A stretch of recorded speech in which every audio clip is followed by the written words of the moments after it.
Self-inquiry sounds very pure. Just ask, who am I? Turn attention back toward the one who is thinking, feeling, wanting, suffering. Trace the I thought back to its source. Simple. But here is the uncomfortable question. Can even self-inquiry become an ego trap? Can the ego take this beautiful teaching of Ramana Maharshi and use it to protect itself? I think the honest answer is yes. Not because self-inquiry is the problem. The problem is that the ego can use almost anything. It can use success. It can use failure. It can use spirituality. It can even use the idea of no ego. And this is why self-inquiry requires honesty, not drama, not spiritual performance, just honesty. Because if we are not careful, self-inquiry can become another identity. I am someone who practices self-inquiry.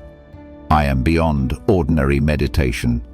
I don't need to work on my behavior because the person is unreal.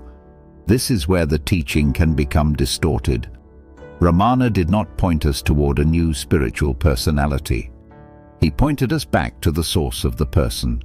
But the mind can take that pointer and turn it into a costume, a more refined ego, a quieter ego, a more philosophical ego, an ego that says, I know this is all illusion, but still gets offended, still wants to be special, still avoids discomfort, still hides from truth. So in this video, I want to look at how self-inquiry can become an ego trap and how to spot self-deception before it goes too far. The first trap is using self-inquiry to avoid emotions. This one is very common. Something painful appears, fear, anger, jealousy, shame, and instead of honestly feeling what is here, we quickly say, to whom does this arise? Or, this is only the mind. Now, those questions can be powerful. They can cut through identification, but they can also be used as a spiritual escape. For example, someone criticizes me. I feel hurt. Instead of noticing the hurt honestly, I immediately say, there is no one here to be hurt. That may sound non-dual, but is it true in my actual experience? Or am I just covering pain with spiritual language? Some seekers take this further and decide that emotions themselves are unspiritual. When sadness comes, I am not the sadness. When fear comes, I am not the fear. Again, this can be true, but it can also become a quiet way of dissociating from human experience. Real inquiry does not require pretending the emotion is not present. It simply questions the ownership. Sadness is here. To whom does it appear? Fear is here. Who is aware of it? This is very different from denying the feeling. In fact, the emotion may need to be felt more honestly, not less. Self-inquiry is not emotional numbness. It is not becoming a stone. So a useful test is this. Am I less reactive because there is more clarity, or because I am suppressing everything? Those are not the same thing. The second trap is creating a spiritual self-image. This one is dangerous because it feels good. You start practicing self-inquiry. You read Ramana, you watch videos, you understand the language, and slowly a new identity forms. I am a serious seeker. I am on the direct path. I understand what others don't. I am not like ordinary people. This is still ego. Maybe more subtle than before, but still ego. Before, it wanted money, praise, attention. Now, it wants spiritual importance. It wants to be seen as deep. And this can happen even if we never say it out loud. Inwardly, there can be comparison. I practice self-inquiry. They are still lost in ordinary meditation. I am interested in truth. They are interested in worldly things. This kind of thinking is a red flag, because the deeper self-inquiry goes, the less room there is for superiority. Not because we force humility, but because we start to see how the ego operates in ourselves. When you really begin to see your own ego, you become far less interested in judging anyone else's. There is a stranger version of this same trap, and it catches the most sincere seekers. The desire to destroy the ego becomes its own ego project. I must get rid of myself. I must become egoless. But stop and look. Who wants to become egoless? Who is fighting the ego? Who is trying to win? The very impulse that brought you here can quietly become the proudest identity of all. The ego is not destroyed by hatred, it is seen through. So if self-inquiry is making you feel spiritually superior, even superior at the project of having no self, that is not freedom. That is ego wearing sacred clothing. The third trap is mistaking intellectual understanding for real seeing.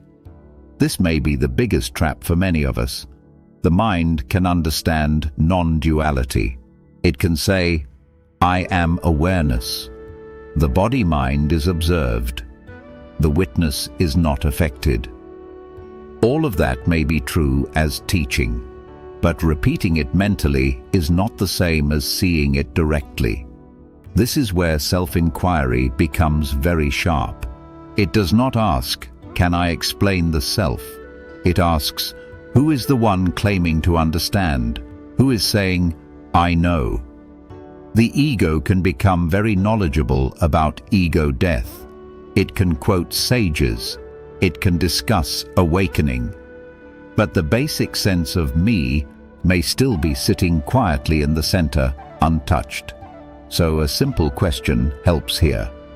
When I say, I am awareness, is it a living recognition? Or is it a sentence in my head? One is immediate, the other is conceptual. Ramana's self-inquiry is not about collecting better concepts. It is about turning toward the one who collects them. The fourth trap is using there is no doer to avoid responsibility. In non-dual teachings, we often hear that the personal doer is an illusion, and at the deepest level, this may be true, but the ego can misuse this idea very easily. I didn't do anything. There is no doer. Why apologize? It was just conditioning. Why change my behavior? The person is not real. This is not wisdom. This is spiritual immaturity. In ordinary life, actions still have consequences. Words can hurt. Choices matter. Habits affect other people. The body-mind continues to function in the world. So even while inquiring into the I, we still need basic honesty. If I hurt someone, I can apologize. If I act from anger, I can look at it. If I have a pattern, I can work with it. Saying, there is no doer while continuing selfish behavior is not liberation. It is bypassing. Real self-inquiry should make the ego more visible, not less accountable. The fifth trap is chasing special experiences. Many people come to spiritual practice hoping for peace, bliss, energy, silence, or some dramatic breakthrough. And experiences can happen. Deep peace can come. Silence can come. There can be beautiful moments where the mind becomes still. But self-inquiry is not about chasing experiences, because every experience comes and goes. Even the most peaceful state appears to someone. So the question remains, to whom does this peace come? Who wants the experience to return? This matters because the ego can become addicted to spiritual states. My inquiry was good today. Yesterday I was close. I lost it. I need to get back there. But the self, in Ramana's teaching, is not a state that comes and goes. It is not something produced by practice. It is what is already present. So, when experiences come, fine. When they go, fine. Inquiry continues. The sixth trap is using inquiry mechanically. This happens when "Who am I?" becomes just another mantra. The words are repeated, but attention does not turn inward. It becomes automatic. Who am I? Who am I? Who am I? But Ramana did not mean that the words themselves were magic. The question is a pointer.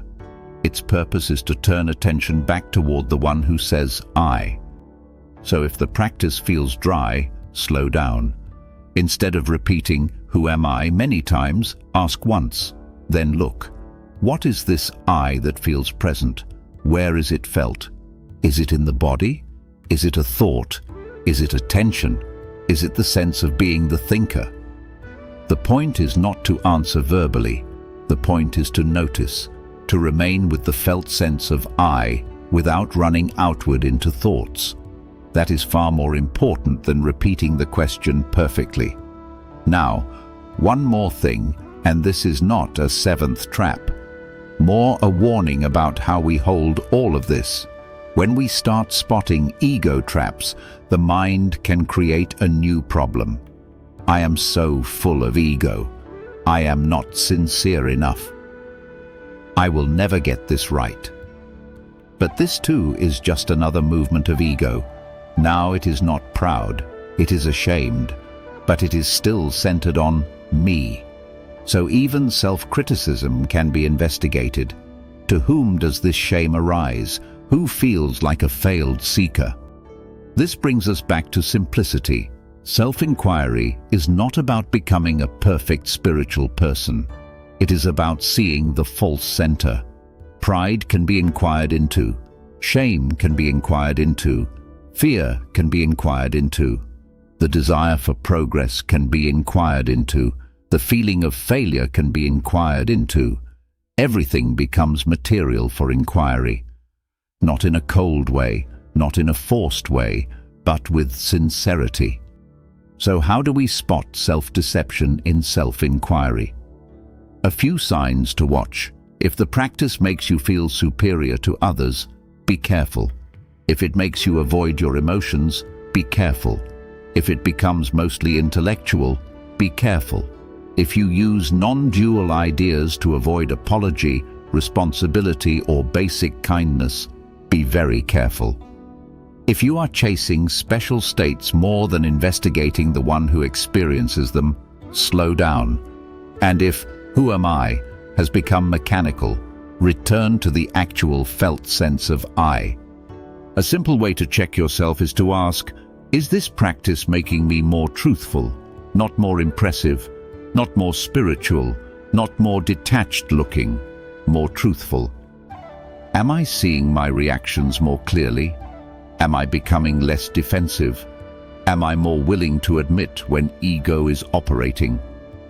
If the practice is real, it should reduce self-deception, not increase it. It should not make us more fake, more arrogant, or more able to hide behind spiritual concepts. The ego trap is not avoided by claiming, "I have no ego." It is avoided by looking honestly at the I that makes the claim. That is the beauty of self-inquiry. Every trap can be brought back into the practice. Spiritual pride, to whom does it arise? Avoidance, who is avoiding? Desire to awaken, who wants awakening? The feeling that I am progressing, who is progressing? The feeling that I am failing, who is failing? Again and again, the attention turns back, not to create a new identity, not to win a spiritual competition, but to see the root of the I sense. So is self-inquiry an ego trap? It can be, but only when the ego takes ownership of it. When inquiry is used to build identity, avoid life, collect concepts, or bypass responsibility, it becomes distorted. But when inquiry is practiced with honesty, humility, and direct attention, It cuts through those distortions. The ego may try to use self-inquiry, but self-inquiry, rightly understood, exposes the ego. That is why the practice is so simple and so difficult. There is nowhere to hide for long, and perhaps that is the real protection against self-deception. Not believing that we are beyond ego, but being willing to look again and again at the one who says, I. Thank you for watching. If this exploration spoke to you, you may also enjoy a closely related video called Can I Lose My Personality If I Wake Up? It looks at what really happens to the sense of being a person when the false center is seen through. I'll link that video below. And as always, don't just believe the words. Try it in your own experience. When the next strong thought or emotion appears, pause and ask, to whom does this arise?